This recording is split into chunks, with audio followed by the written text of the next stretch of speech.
आज हम अन्नदाता के ऊपर हमने पूरी प्लानिंग की है कि अन्नदाता की आय कैसे बढ़े, अन्नदाता कैसे खेती के साथ साथ खेती से संबंधित और भी व्यवसाय कर सके। जैसे मैंने अभी बताया, दूध उत्पादन, मछली उत्पादन भी कर सकते हैं, रेशम उद्योग, इन सब को लेकर एक समेकित एक पॉलिसी बनाई है हमने कि किसान की आय बढ़ना चाहिए, ये हमारा लक्ष्य है और हमने बढ़ाई भी है।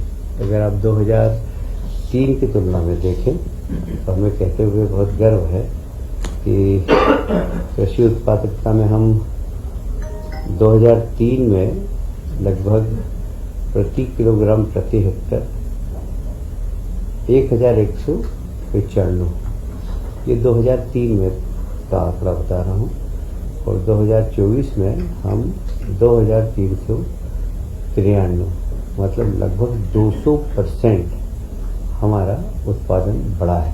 इसका कारण बहुत साफ साफ है। तो हमारा एजुकेशन का रकबा भी बढ़ा है और हमने पहले ग्रामीण क्षेत्र में बिजली बड़ी मुश्किल से 2-3 घंटे मिलती थी, आज 10 घंटे निश्चित रूप से मिल रही है।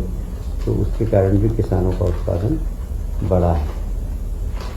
फसल उत्पादन के साथ साथ यदि आप देखेंगे तो कृषि विकास दर भी हमारी बहुत बड़ी है। कृषि विकास दर हमारी लगभग 3% की, जो अब 9.8% होगी। ये लगभग 327% बढ़ी है। ये भी कारण एक ही है उसका, हमने किसान को, गांव और किसानों को फोकस किया है और खेती कैसे अच्छे तरीके से किसान कर सकें। तो उत्पादन और उत्पादन के साथ साथ उनकी ही उचित मूल्य मिले, इसकी हमने चिंता की। तो एमएसपी समय समय पर हमने मूल्य वृद्धि करके किसानों की आय में वृद्धि करने का काम किया है। कृषि क्षेत्र का बजट भी आप देखेंगे अगर, तो लगभग 4508 गुना बढ़ा है, 8% बढ़ा है, 4508%। 600 करोड़ का था, आज की तारीख में 27,050। कहाँ 600 करोड़ और कहाँ 27,050 आज हमारा कृषि क्षेत्र का बजट है। तो हमने भाषण नहीं दिए कि हर ये किसानों की सरकार है, हमने किसानों के लिए काम किया है और हमारा काम आज सारे प्रदेश में बोल भी रहा है। तो एक कृषि जलवायु के अनुकूल किसानों की खेती हो, इस दिशा में भी हम काम करेंगे। सस्टेनेबल धारणीय कृषि पद्धतियों को अपनाना, सस्टेनेबल कृषि पद्धतियों को अपनाना, जैविक विविधता जो एक बहुत आज के समय में बहुत ज़रूरी विषय हो गया है, उसके अनुसार परंपरागत जो कृषि ज्ञान है हमारा, उसका संरक्षण भी करना ये बहुत ज़रूरी है कि परंपरागत खेती हमारी कैसे होती थी, उसके ज्ञान को संरक्षण करके उसको भी बढ़ावा देना। क्योंकि आपने देखा होगा कि ये जो कुट्टू है और ये मोटा अनाज जिसे बोलते हैं, हमारी सरकार ने सीरियन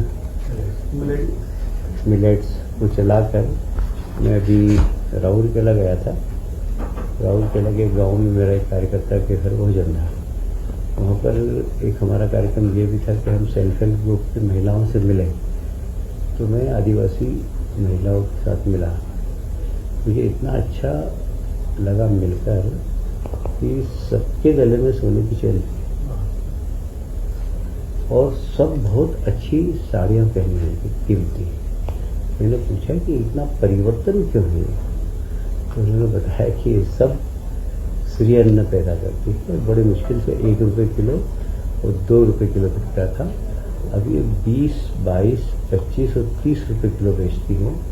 और ये सेल्फ हेल्प ग्रुप की महिलाओं ने अपने प्रयास से अब स्वयं साफ सफाई भी करती है और पैकिंग भी करके बेचती है।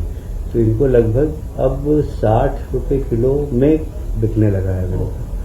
मतलब जो 2 रुपये किलो में मिलता था वो श्रीअन्न अब 60 रुपये किलो में सेल्फ हेल्प ग्रुप के माध्यम से महिलाएं बेच रही हैं। तो जो हमारे प्रधानमंत्री जी का कहना है लखपति दीदी, तो मैं स्वयं देख के आया लखपति दीदियों को आदिवासी क्षेत्र के अंदर, जो श्रीअन्न जो हमारा में ना परंपरागत कृषि जो हमारी उसको भी उन्नत करा, उसका उदाहरण मैं स्वयं देख कर रहा हूँ।